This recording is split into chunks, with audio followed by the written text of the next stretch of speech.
Well, hello everyone.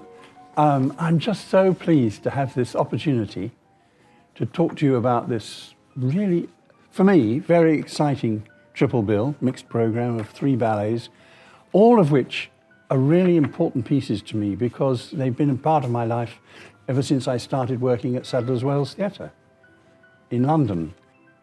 The one ballet which I find most pertinent is the Dante Sonata, the Ashton piece.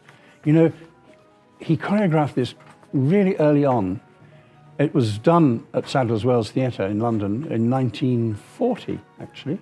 So the Second World War had already started, and Ashton, who was known until this time for doing really entertaining pieces, this was the first time he took on a really serious subject.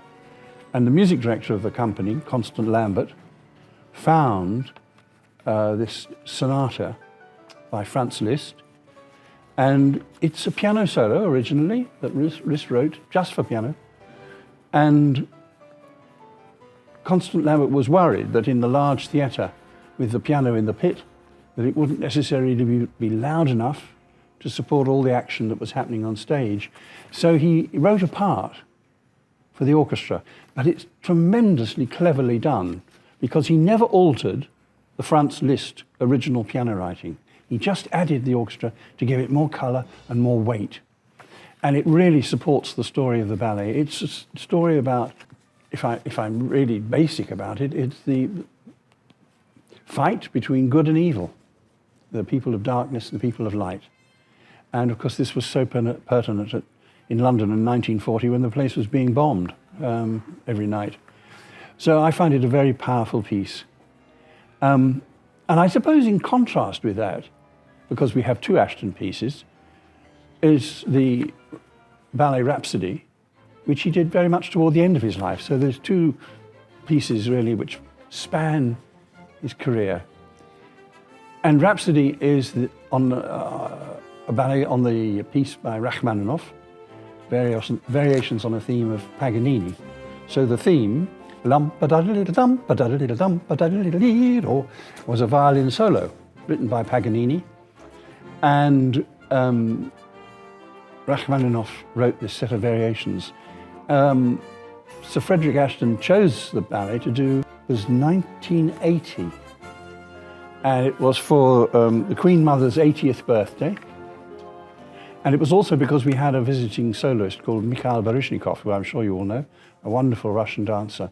And so Sir Fred choreographed it specially for him. So it's a wonderful showpiece. And the music reflects this, you see, because it started off as a great showpiece for solo violin. Rachmaninoff wrote it as a great showpiece for piano and orchestra. And then Sir Fred wrote this wonderful choreographic version to go alongside the music. So it's a very exciting piece indeed to be doing with the 3rd piece in the program, Sir Kenneth Macmillan's Dance Concertante.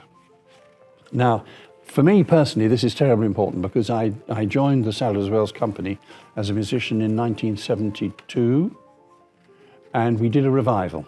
So it was one of the first pieces I did, and Sir Kenneth, of course, was there at our rehearsals. So for me, as a young musician, to be working with Sir Kenneth on one of my first ballets, in the very place where it was created, was the most extraordinary excitement. Dance Concertante is a wonderful piece by Stravinsky for fairly small orchestras. I think we have just 20-something players, so it's a chamber orchestra, but incredibly powerfully scored. There's no story either in the music or in Sir Kenneth's choreography. So it's really very much an entertainment, and it was something which showed him off as a new flavour in the dance world of the Royal Ballet and at the beginning of his career. So I think this was a wonderful triple bill of 3 contrasting pieces which, however, match each other and have a connection, but a huge contrast of emotion. And I think another reason for being so excited about being here is that it gives me a chance to work with the Sarasota Orchestra. You know, you have such a fine orchestra here.